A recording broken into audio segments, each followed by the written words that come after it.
welcome to the Fausty Witches show. We have the faustiest witch of them all, but don't worry, because Chris, there's something wrong with you, isn't there? Aside from the usual.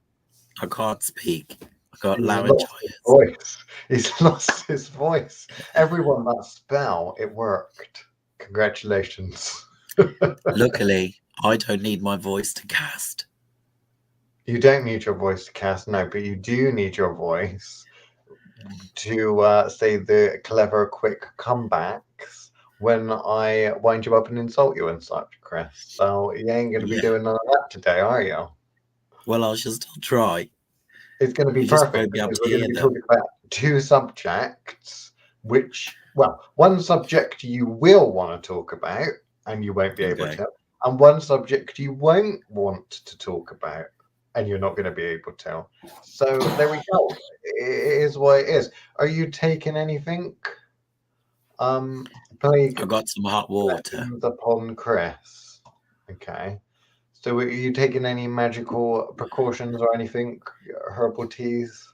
Anything like that? No, just some herbal tea and some honey.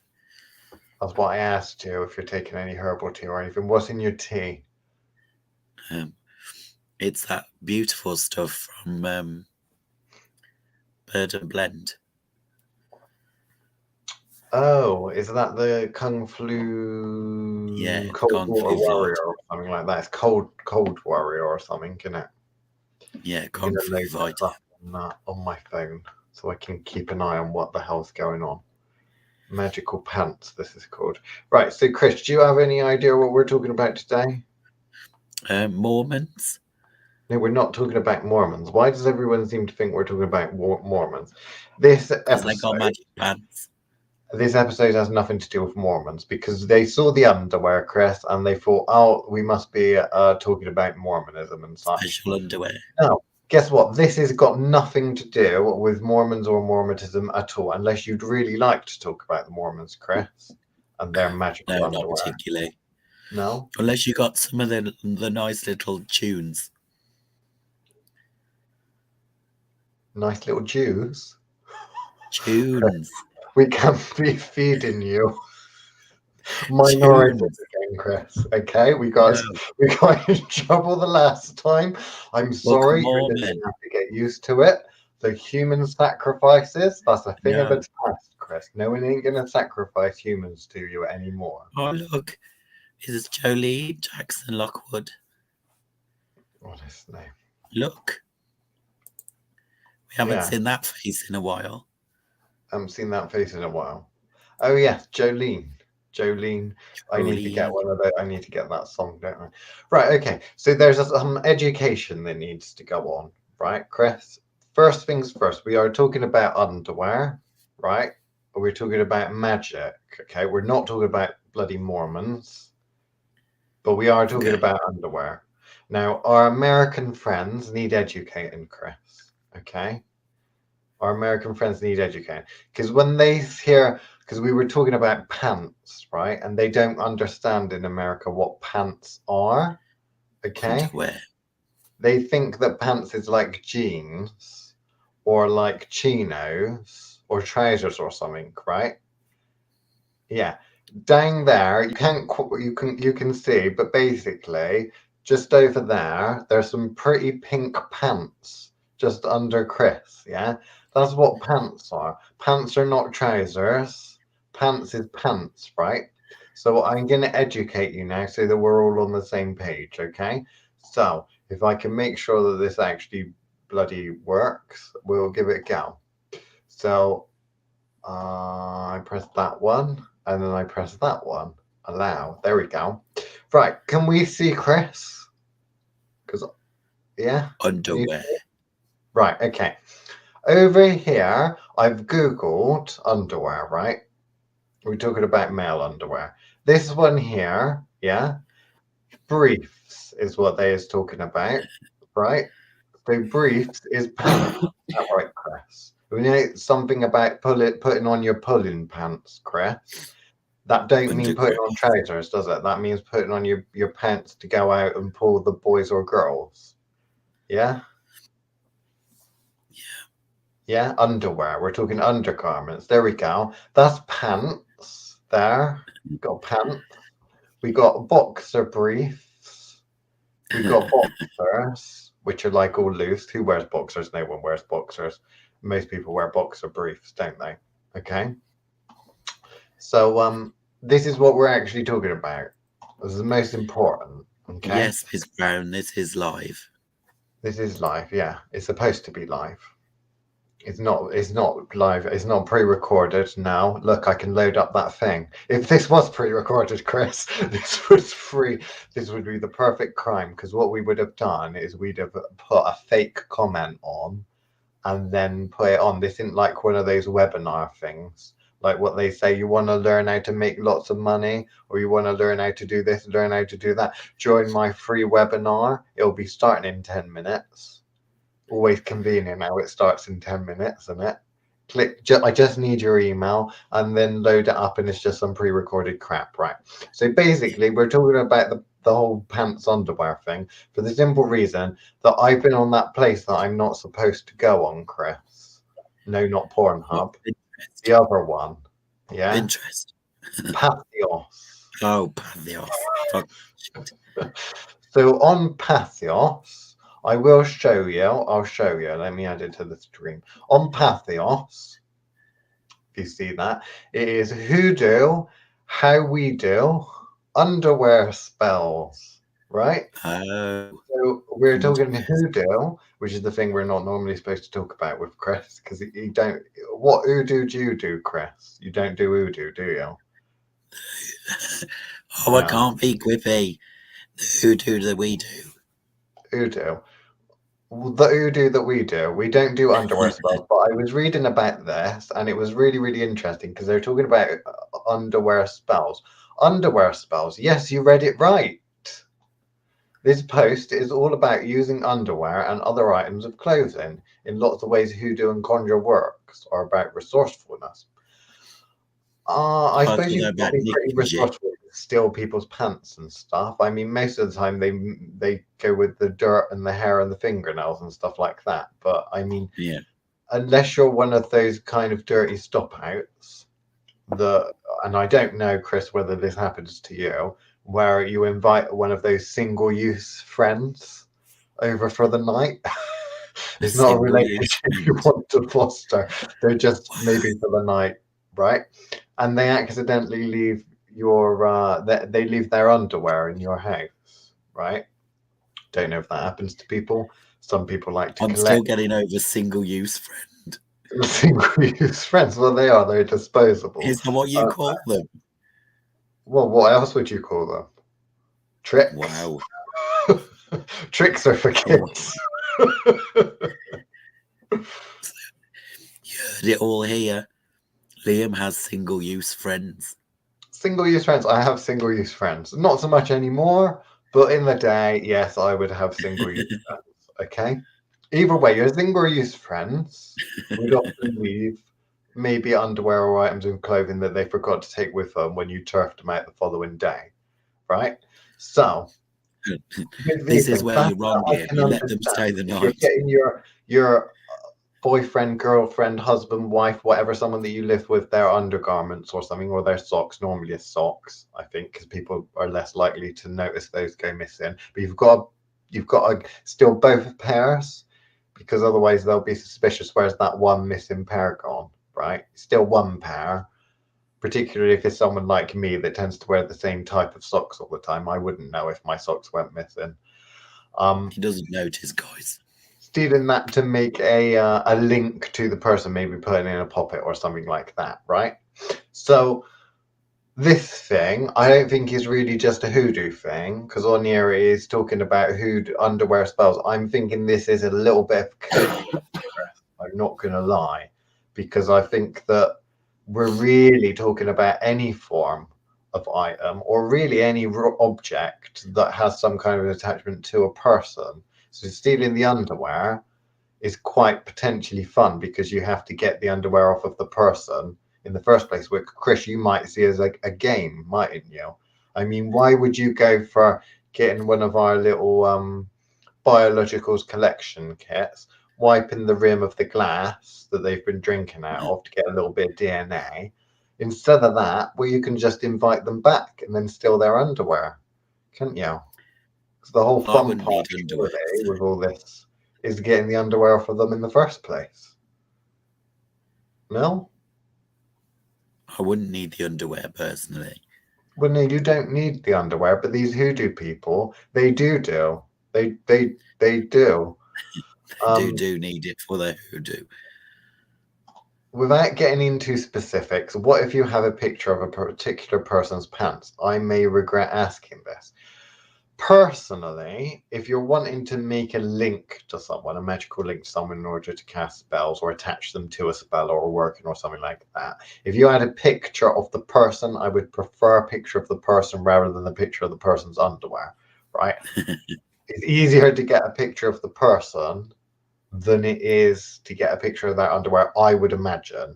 You could get Unless you're a trying, picture of the person in their underwear, but at that point, the underwear is not really important. The important is the link to the person. So we're talking about stealing items of clothes and such in order to get a link to the person. Also, if you have got like people send items of clothing to me in the post, there's supposed to be a link. So items of clothing or stuff like that is always the same, Chris. Is, oh, I want you to do some magic on my husband. I say, well, what have you got that's his that I can form a link to, picture, whatever, biological, something like that. I'll send you some of his socks. Yeah, send me some of his socks. That's right. Whether they're cleaned or not cleaned makes no difference to me, because you can still have that link, can't you? they leave residue. Cleaning the old washing machine ain't enough to cleanse that link, I'm afraid. Maybe if it was brand new socks, a person had never worn, like you go into many, and I'm being awfully stereotypical here, but I'm seeing a pattern, Chris. Go into certain ladies' wardrobes, and you find lots and lots of clothing with the labels still on, because they buy shit and they never fucking wear it, and they don't even take the label off because they say, I'm buying this. I liked it at the time, but now I cannot fit into it. But one day I will go back down to those same sizes that I was when I was in my 20s or 30s, which realistically probably ain't going to happen. But they keep it, what, posterity's sake? It's just something. I don't know. Give them to the charity shop. That's what I say. So anyway, go through this article and we'll see with this hoodoo-y stuff, right?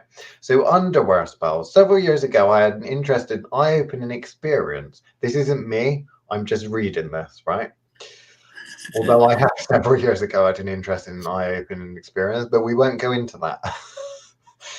With a friend to clear out storage locker, blah blah blah. Our friend had left us too soon, so basically they died. They went into their storage locker and found we found lots of interesting things. One of which they're still laughing about a decade later was a small treasure chest filled with women's underwear with all kinds of mojo mixed in. There were big panties. There were small panties. Obviously, it was an equal. I like this, Chris. If you don't take anything away, take this away. An equal opportunity panty spellcaster. Or it was a serial killer. Which is certainly an ethical question that has to be considered when doing this kind of magic. They spelt magic with a K, Chris. You don't like that, do you? No.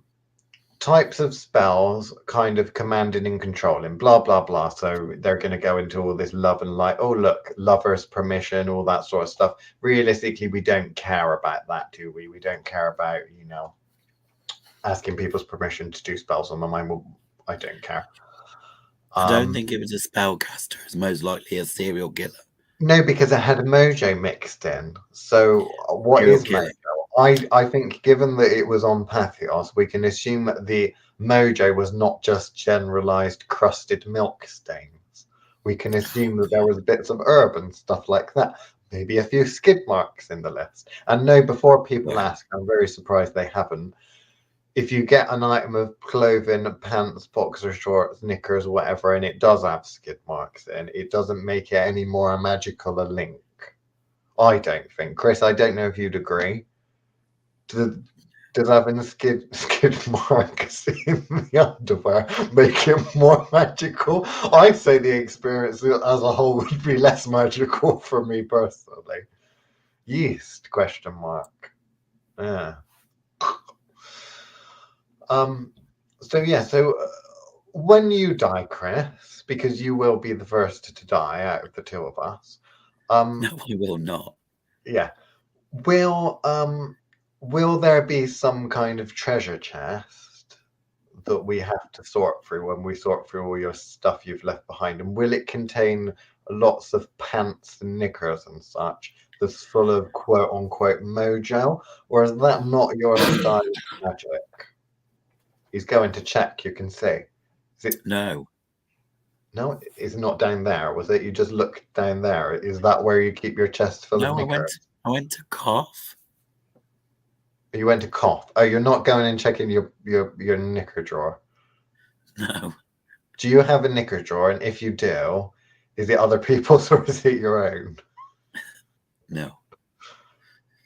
Commando No. every day. Commando, right, okay. So the idea of connecting using the connection of underwear or garments or something like that, like you could literally use anything that belongs to the person. What is it about going for the pants you think people really like and gravitate toward? Is it got some occult reference to, you know, the astral body in the lunar realm and the astral and the lunar being related to sex organs, and pants rub on your sex organs and therefore the juices make the link also more potent? Has it got anything to do with that? I can't see what that says. Perverts. It's to do with perverts. Okay, so it's just perverted pleasure, Chris. Yeah. Right. So if you get caught, basically they say, wait a minute, officer, it ain't what it looks like. I ain't a pervert, I'm just a conjure man. Yeah. And that is just ectoplasm. Contrary to the movies, ectoplasm ain't green. It's a kind of white, opaque shampoo conditioner color. Slightly salty. Have you ever done a magical spell or working or anything with someone else's clothes, using someone else's clothes? Whether for yourself or for someone else?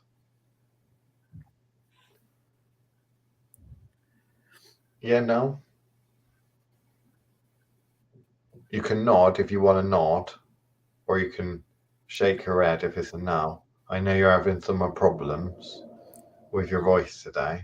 I don't know, we might have lost him. He might have disappeared. Oh dear, I think he has disappeared. Oh well, I think Chris has disappeared, or I've disappeared. One of the two. Chris, are you there? You're kind of moving. Don't know. We're going to assume that yeah, Chris obviously at some point has used biologicals in the form of, well, not biologicals. Well, I don't know actually. Technically, that's difficult. Biologicals, or what we class as biologicals, is stealing a part of a person. So whether that be some saliva that they've left on from like a drink at the bar, so you could get that glass, or you can get, like, what I like to do is get a little bit of a napkin, wipe around the rim of the glass, nothing else, and then take that away, use that as the link potentially. You could use that's biological, that's got DNA on it. You could use a fingernail, they say. They like that sort of thing in hoodoo and traditional witchcraft and stuff like that. Or you could use a hair. I mean, if you're going through the pants, like before they're washed in the laundry basket, you could find a pubic hair. I mean, is a pubic hair better or worse than a hair from someone's head? I don't know. Does that make it any more potent, Chris, if you steal a hair from the head or a hair from the pubic region? I mean, one's normally Makes thicker. no difference to me. Makes no difference to you. Makes no difference to me. Okay. Biologicals is connected to the person because it is actually literally a part of someone, right? So skin, flakes, all that sort of stuff, that is a part of someone. Hair is part of someone. Blood, semen, all the good stuff's not. That's all a part of someone.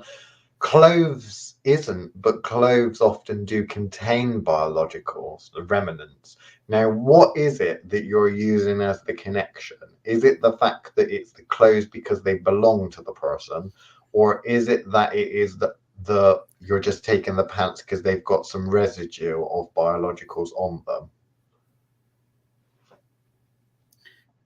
I think for most people, it's the visual.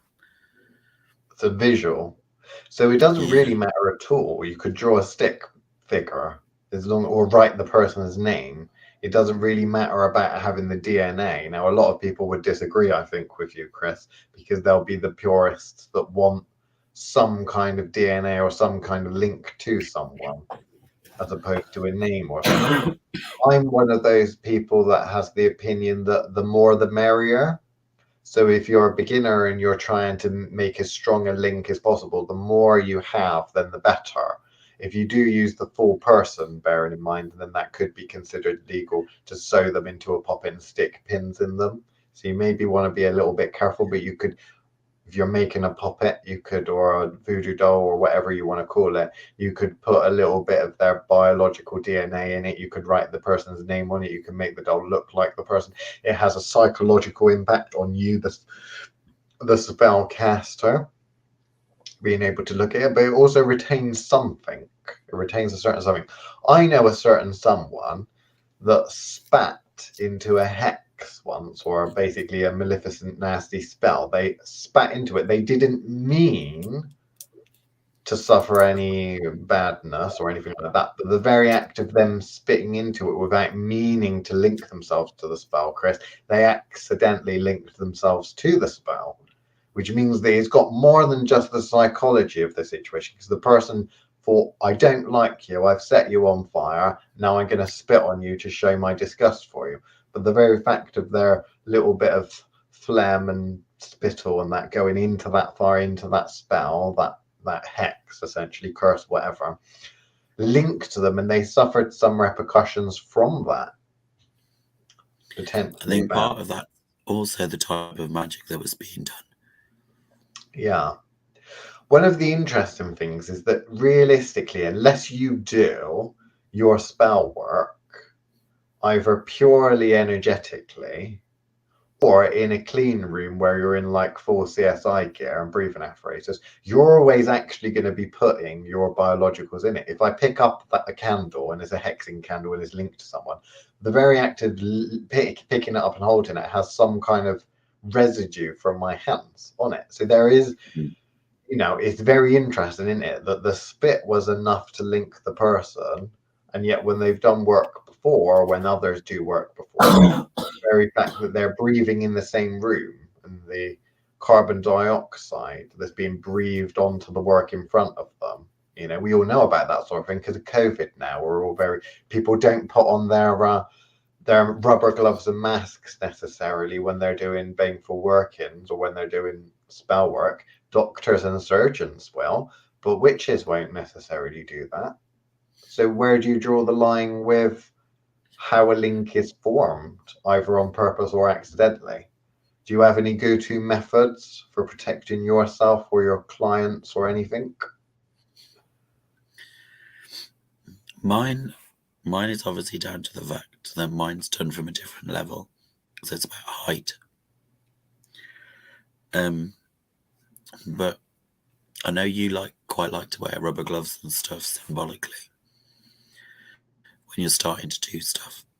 They're of a baneful nature. Yeah, sometimes I tend to use gloves as a barrier of identity, or if I'm using actually poisonous stuff. Because if you're shoving a load of belladonna or foxglove or something not particularly nice, you're probably going to take extra precautions just because that is poisonous. So even if, you know, you're not so much worried about linking yourself to the work, you're just worried about the nature of the work that you're using, the ingredients that you're using being poisonous, then that's potentially something. But at the same time, from we talked before in the Masked Magicians episode of using ritualistic masks and creating barriers for identity. So when people trace the magic back, because of course you can trace the magic back to its origins, when you're doing that, what will you find? You know, are you going to find anything? Limiting how much of you is put into a signature of a work is quite interesting. If there are any questions, then by all means, obviously write in the comments, and we'll try and answer your specific questions. But at the bottom of this article, it says ingredients: 1 ounce of Florida water, 1 ounce of rose water, 3 drops of amber oil, 1 drop of sandalwood, 1 drop of blah blah blah blah blah glass bottle. Combine all ingredients into your glass bottle. Make the sign of the cross in the air with the bottle, then gently toss into the air and catch it. This will make sure it is charged and blessed by the realm of the invisibles. Is ready to use. So they're talking about using, it's called Happy Delights spray. They're creating a spray that you spray on the underwear of the person, and then that's going to have a magical effect. Now, this is where we've spent a lot of time before talking through this kind of thing, because if you get all of these ingredients, Florida water, rose water, amber oils, blah, blah, blah, put it in a bottle, throw it up in the air, and then spray someone's underwear with it, does that necessarily mean that anything's actually going to happen? I personally would say no. For some that are able to channel that energy into it accidentally or very easily, then potentially that is going to have some kind of reaction. Something's actually going to happen. But there's a lot of problems with spellcasters that read these things that are like cooking recipes, I should say, that then go and do them, but they're only doing the physical parts. It really, and I know we've talked about it before, but it really annoys me when people don't talk about the energetic components of the spell, the bit that actually makes the spell fucking work, for one, right? So stuffing a puppet or putting pins in someone's underwear or something like that, unless you're putting the pins and sewing it in the underwear and then they go and put on and think, ow, that hurts, what's that? Oh, look, there's pins sewn in my underwear. Realistically, you're probably not going to do anything. It's not really going to do anything. So the magical link is the most important thing. The magical link comes before anything. Before you start doing any hexing, cursing, healing, putting any energy into it, trying to make anything happen, you need to make that link. Because the link, I would say, Chris, is the delivery mechanism for the operation, for the magic, for the thing. That link to the person, you know, is essentially how the energy gets to the person. So with no link to a person, with no idea of where it's going, you're not necessarily going to be doing anything. So you can raise all the energy you want, but without clear direction as to where it's going, it ain't going to do a lot but make the film, presumably the room you're in or place you're in, feel a little bit more energetically charged, right? So you have specific ways that you teach absolute beginners to build a link to a person, whether it be for nicey magic or whether it be for nasty sort of magic, right? So when you do these witchcraft parties where you get them all pissed up, do they always need to be drunk to form a magical link, or is that just the way you prefer to do it with beginners? That's just the Midlands way. That's just the Midlands way. Is that because you're all drunkards the further up north you go, or not? A little bit. Just a little bit. There is something not to be quite said as bad as the Northerners. The Northerners, they're the real drunkards. Is that what you're saying? Yeah. And then Scotland. Scotland, yeah. Scotland, I don't think they ever sober up, do they? Is that what it goes? Exactly. What's interesting about the one that you've just shown on the Bathios is you may have to translate this, Liam. I'll pop it back on there. Happy Delight spray. Yeah, it sounds like the spray goes on the underwear and the underwear go back. So I suppose that's not necessarily requiring a link because it'll have body contact. Yeah. But what I wanted to kind of point out more is that those, because of the process in which Hoodoo uses, all of these things would have been blessed in their creation. So it works like one of two ways, which is either you're buying them and hoping the person who you bought them from has done all the right things to consecrate them, or you need to be skilled enough in order to make these things. Yeah, so here it says you can spray this on your underwear, your pillow, your bed, anywhere you wish to attract joyous love. It's called Happy Delights Spray. So this is a 1991 because they don't want to do anything nasty.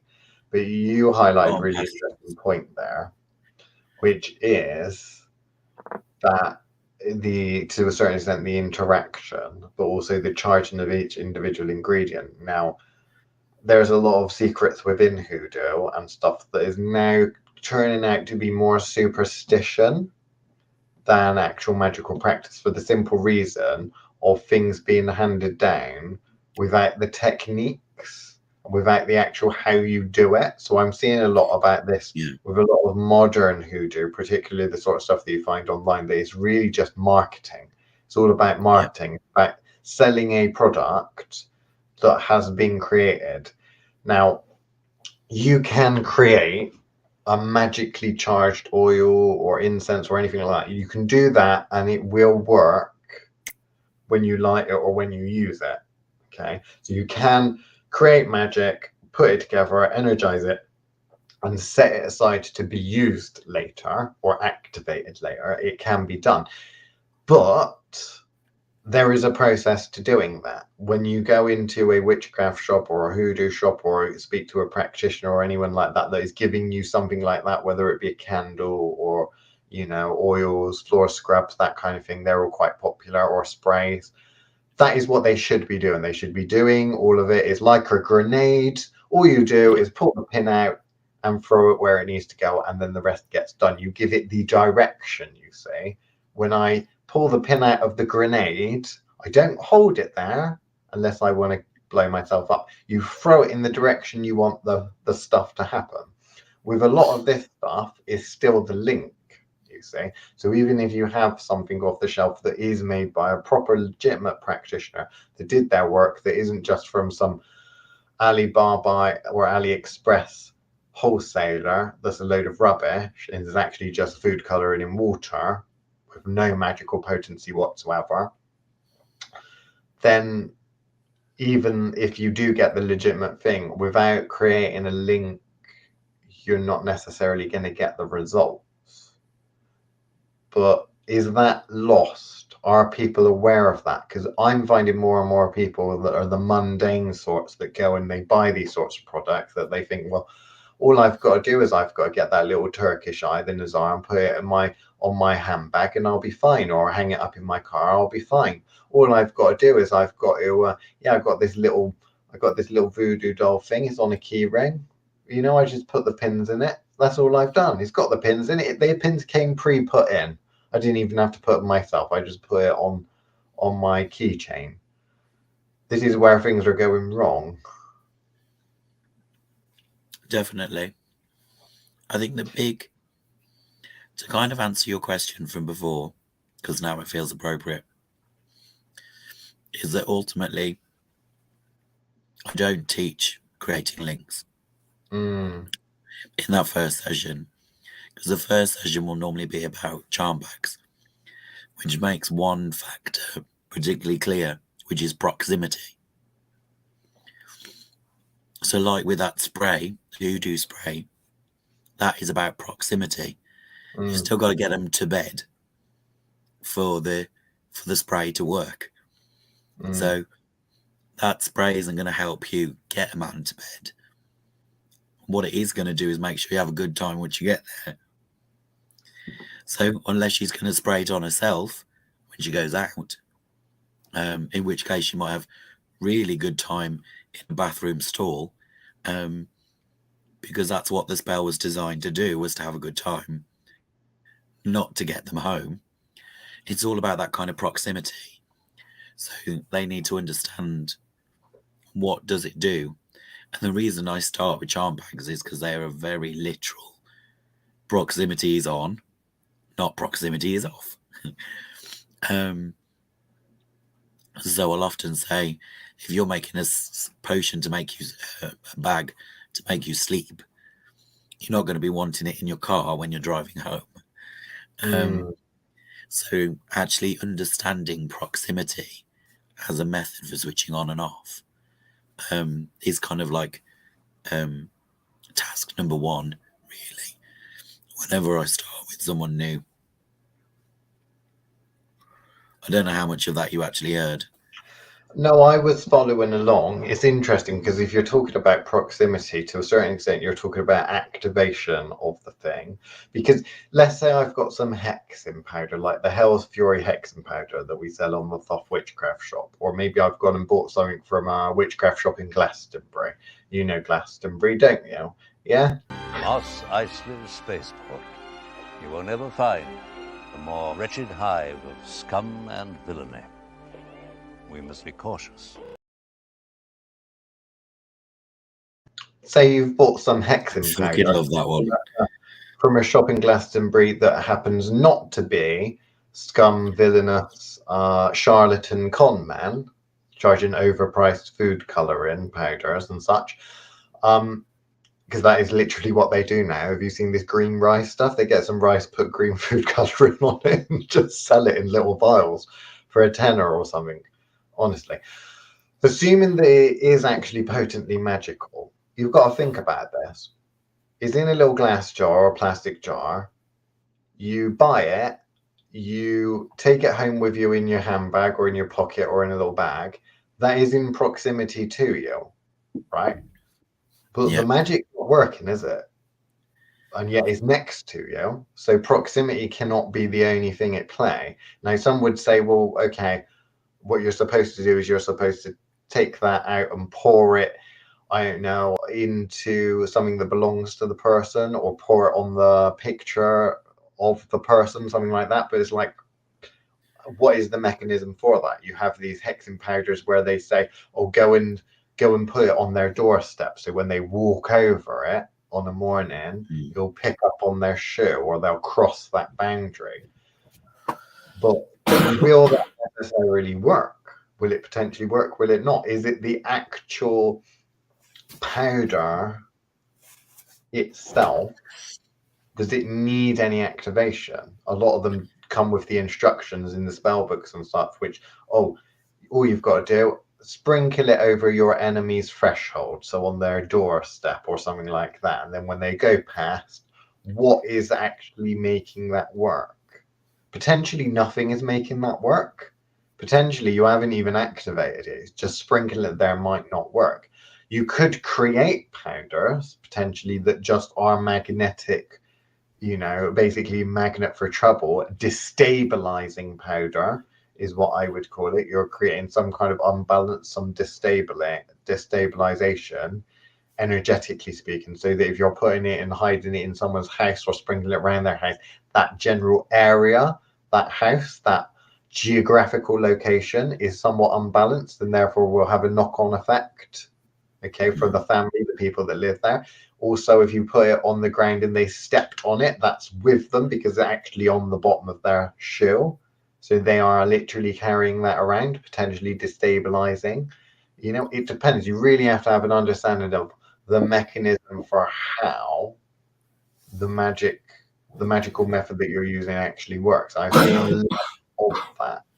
It is too much recipe orientated, and to the point where they said in this article, essentially, you combine all the ingredients into a glass bowl, make the sign of a cross in the air, and then you toss it into the air and catch it. That is presumably their method for charging the object, their method for getting the energy into that and infusing that.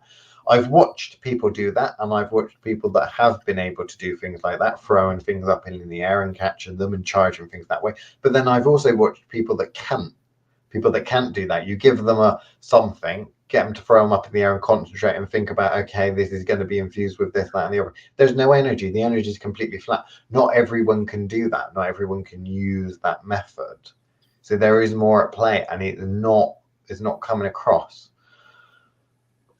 Is it the energy source you charge the bag contents with like planetary moon, etc., that would be needed, and your energy depending on the spell. So as we know, we need to a certain extent direction, but we also need to raise energy. I think of it in terms of the spellcasting triangle that we talk about. But you're going to need essentially packaging up. Basic spellcasting is about packaging up energy packets, programming them to do something. It is like a rocket. Okay, so a rocket contains a lot of energy, a lot of fuel, but you ignite the fuel and then you send it in a direction, i.e. going up. Mr. Elon Musk sends his rocket ships upwards, not really downwards. Sends them up to space to go to the International Space Station or something. Takes the amount of energy, because it takes a certain amount of energy, quite a lot, to get through the Earth's atmosphere, defeat this whole gravity thing. Okay, so there needs to, if he doesn't fill his rocket ship up enough, it ain't going to go up high enough. It's going to fall back down and probably obliterate some small town or something like that. Not enough energy. Okay, putting it and pointing it that way means it's going to go whoosh and fly into, I don't know, a city or something like that. It's going to crash. It's going sideways. It's not going anywhere, right? Or it's just going to fall over and then just go bang. Who knows? So it needs to be the direction of where it's going, and it needs the right amount of energy to do it. And direction does not just mean, because there's programming involved, it doesn't just mean pointing it upwards. It means where is it going? What is it doing? So if you're directing energy towards a person, what is that energy designed to do? Because it's the fuel, you see. What is the fuel designed to do? Fuel for your body, water, sustenance, food. Your body converts that and does stuff with it, doesn't it? What does your spell, what energy does your spell run on? And is it better to use certain sorts of energy? So, for example, you're not necessarily going to be filling up a rocket ship with petrol, because all of that liquid, it's liquid fuel, is going to be too fucking heavy. So it might be some kind of compressed gas or something like that. I don't know. Think about the energy. In the name of the god and goddess, please protect Lady Snake. What sort of protection does our friend Lady Snake use? Well, we know the answer is none, but assume she was to create some protection, some kind of barrier or something like that. Chris, you found where the buttons live. Does that mean we're going to be getting more? No. I just felt like she needed to be present. Okay. I think it's because we were talking about hoodoo and shit practice. So you were inspired by our friend the Lady Snake? Yeah. Okay. Right. Any more questions? Then let us know. What else have we not covered, Chris? Talking about underwear. Do you know the mystery of the Mormon underwear? What it is? Because it's supposed to be some... I heard that they get worried they have to wear it all the time as some kind of symbol of a contract. And if they take it off and they die when they're not wearing their underwear, then they don't go to heaven or whatever planet or something they're supposed to go to when they die. I don't know, but that's very interesting. The idea of contract, the idea of clothing, maybe a crown. Back in the day, if the king or queen was to walk down the roads, of your village, and they didn't have their crown or bodyguards and that, would you know it's the king and the queen? Nowadays, you probably would, because you've seen their face. You've actually seen them up close on Google Images and on the news and stuff. But the crown, the symbol, is an interesting thing. So in terms of underwear and linking energy to underwear, people think about the magical breastplate and that kind of thing, and cloaks as protective and masks as protection. Maybe people need some protective pants. Maybe that's what they need. Maybe these ceremonial magicians need to just start wearing pants. I know for a fact the Wiccans certainly need to do, so that when we go to the forest, well, they don't go there late at night, but early evening, we don't have to be stuck with full frontal nudity of an unsavory variety. Skyclad. Skyclad. Hashtag Skyclad. Oof. It's the smell, Chris. It's the smell. I think the No, smell is what's worse. no. The knickers and the pants, they help mask the smell a little bit. You don't want to be downwind from certain pagans doing a ritual practice. Put it that way. We need some sort of video meme for that. I'm sure I could find one somewhere. No. I had a thought, but it's gone. Just the one? Yeah, they come in very slow at the moment. Was it to do with the neon pagans? The neo-pagans? No, it was to do with basic spellcasting. Basic spellcasting. Okay. If you were to do a spellcasting that involved underwear, what would you do? Would it be some sort of protection thing? Would it be some sort of pull-in pants? What would it be? Because you have a background in textiles and fashion and such, don't you? So could you release? You could partner up with Calvin Klein, and you could release a range of Calvin Klein pants that are proper pull-in pants. So if you've got the Calvin Klein pants on, the women find these lads that like their Calvins irresistible, right? We could I combine would them with say the you could planetary do the same yarns. thing for Andrew Christian, but realistically, anyone that wears Andrew Christian's probably a complete and utter slut or just sleep with whoever. A very long time ago, when I was still at school, I got it into my head that if I wore the same bra every day for a week, I'd pass all my exams. I passed them, so maybe that was kind of underwear magic. That sounds, Helen, a lot like a glamour to a certain extent, because holding that in your mind, holding a certain thing in your mind, building upon that, energetically speaking, there's a lot of how people tend to utilize basic glamour magic. So yeah, potentially, because what you're doing is you're taking an intention of something that you want, and you're using something to channel that into. So if you're wearing the pants, or you're looking at the pants, or you're aware that there are pants, where attention goes, energy flows. Where is that energy kind of pooling? Where is it collecting?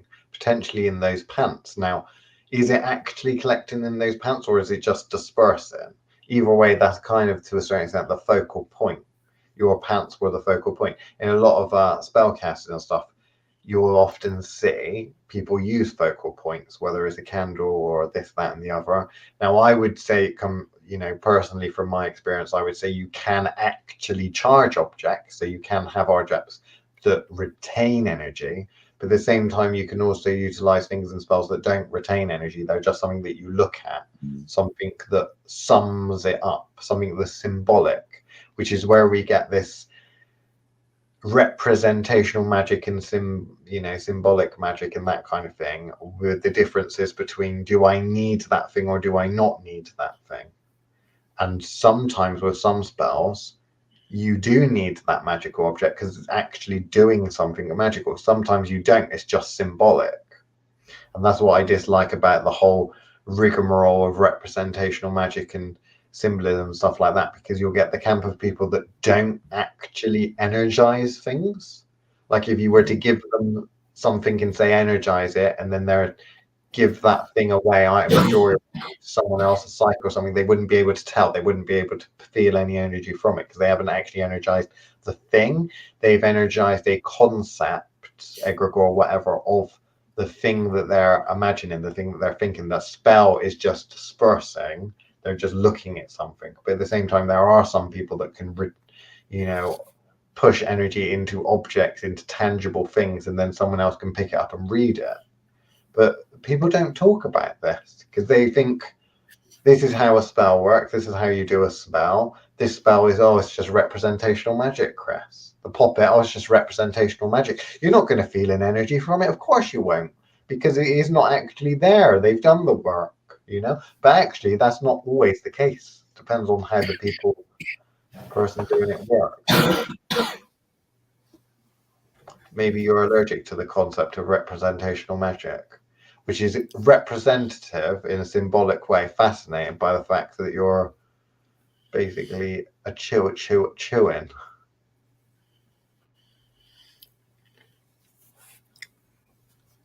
What I was going to 10 say minutes is, left. Can you what I was remember the going to thing that you wanted to talk about? The thing that you said, I thought about no, it, so I've forgotten. You haven't. You're fucking useless. no. Hey, I'm here. You're Okay, present.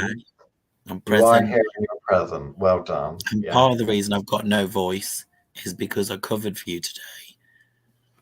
Oh, don't give me that bullshit. I had a message earlier saying, oh, my voice is a bit iffy today. We can't do the podcast. I had that really early this morning, so don't be giving me that rubbish. Obviously people will never forgive me if I don't ask you this question because it's the pants episode. What pants are you currently wearing? What underwear are you wearing? I don't actually know. What the fans want to know. And is it clean? Blue ones. Blue ones. Are you sponsored by any particular make today? No, I think these are Primark ones. Oh, yuck, Primarni. I think they were a gift.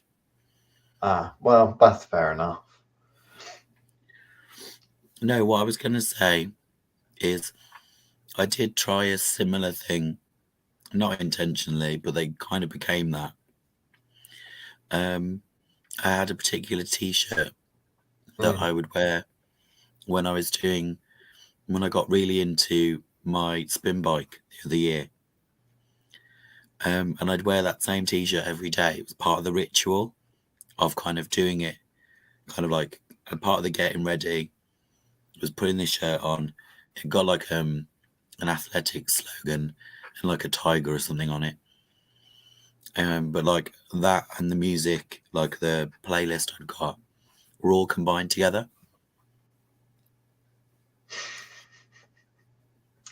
Let's all throw healing energy at Chris's blue pants today for his laryngitis and see if it works.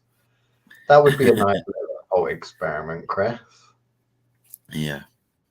I'm not showing Have you you them. ever thought You have to imagine. you've got laryngitis because you're wearing blue pants? How does the color theory work? I thought you'd be more of a red pants man, like your candles. No, I mean, I'm you're wearing wearing a red. cold color and you've got kind of a coldy kind of symptoms. No, this is your typical stress related. Stress related. Well, Burn so maybe myself you out. select a blue color to chill you out, maybe because you're stressed. So the bigger question is, are you wearing any pants today, Liam? I only don't wear pants when I'm wearing shorts because if it's warm enough for me to wear shorts, what the fuck is the point of wearing anything underneath them? You're wanting the breeze. You wear shorts for the breeze now. I maybe shouldn't say that publicly, should I? There was this one time I was down at the Checkers. I probably won't share that story because this is publicly available. Either way, let's move on, shall we? My only worry, Liam, with you would be that if you sat down too quick, That has happened. you'd squish your But berries. if you wear the FC UK ones, because the FC UK ones aren't very supportive, so the FC UK ones, that problem also, you literally sit on yourself. So, yeah. But oh well. Right, so you're not one also, if we're along the lines of talking about ritualistic magic and that and using, because you talked about a t-shirt, you're not one for dress up, are you? You're not one for putting on ritual regalia or anything like that. And there's certain people that will want to get in a magical mood, or when they do some magic, they like to dress up, they like to put a cloak on or something like that. And I don't think you're one of those sort. No.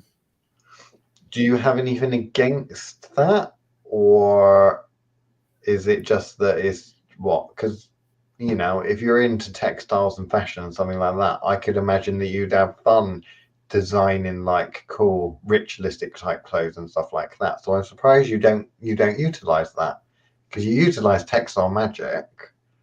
But I utilize it as a craft.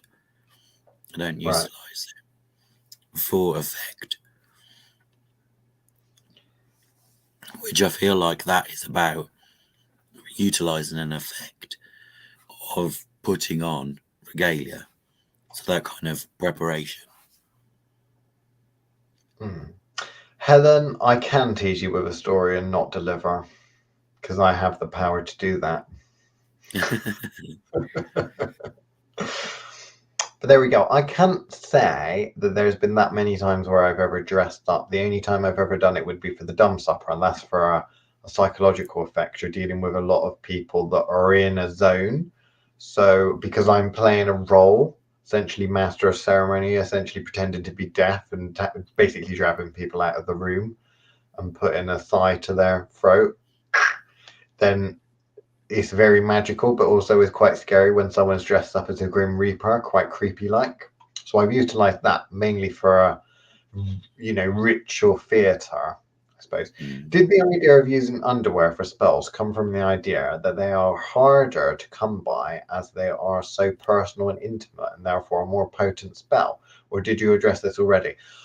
Personally, I don't know what you think, Chris. Personally, I think that it's to do with people forming that energetic link to people, and they think the more of the person they put into the spell, or the more of the person they use as a, to link to the spell, whether it be someone's pants, whether it be their biological DNA, blood, semen, spit, hair, whatever it is, I think a lot of people will find that easier to connect to it. Because what a lot of people will think is they'll think, well, okay, I'm doing, and I've got this before.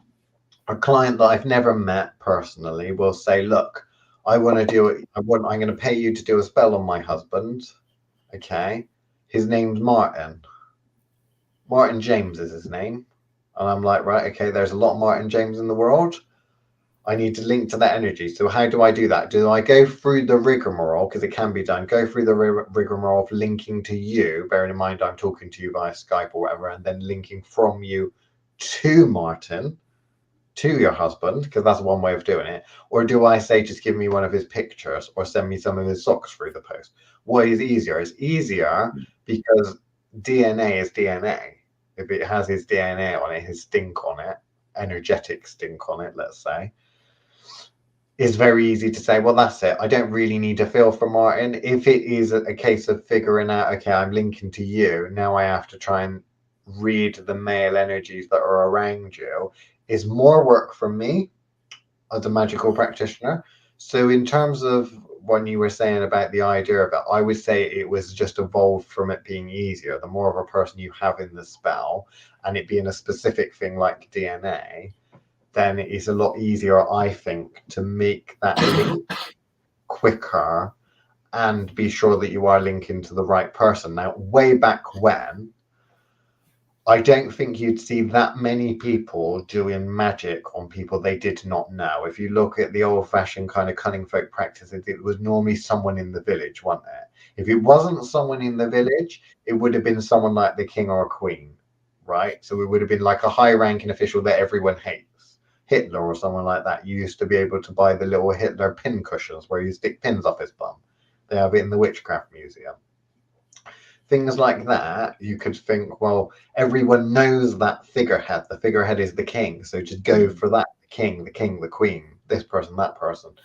So I think to a certain extent, a lot of it evolves from it just being easier. What about your thoughts, Chris? Would you agree, disagree?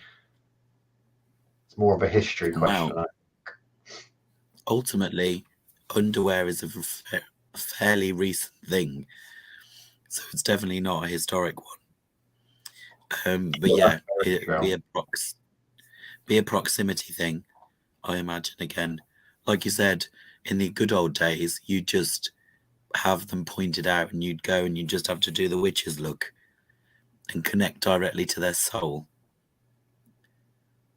Just walking up to them in the town. You know. So if I shared this was what I was talking about. This is from the Witchcraft Museum. I think it's that one. That there. Can you see that? So that's taken from the Witchcraft Museum. That was the little Hitler pin cushion. that you see there. Yeah. So But yeah, yeah, things like that. You've got the a idea figurehead, you've got there, a famous person. the idea there is, you know, without using the general word of representational magic, you assume that the person that made it has an idea of what he looks like. So, you know, or like you say, you attack someone's station. A king or a queen will have a crest. You can attack that crest. Is very different to old Jeff Butcher. If you were attacking it, because again, we're talking tribal. So whether we're talking tribal, your family, and you're attacking another family's coat of arms, then you want the whole bunch.